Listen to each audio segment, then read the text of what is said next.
na lang dyan kasi malilate ka na sa iyong klase. Uy, yung libro ko pala, no? Mama, magbibihis na po pala ako. Ah, sige.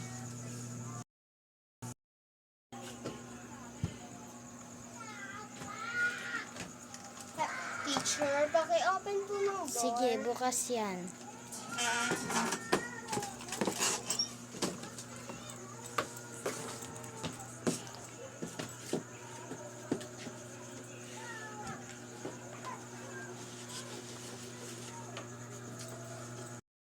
Ang babasahin nyo ang 23. Page. Page 20. Mga tempos. Tang ina.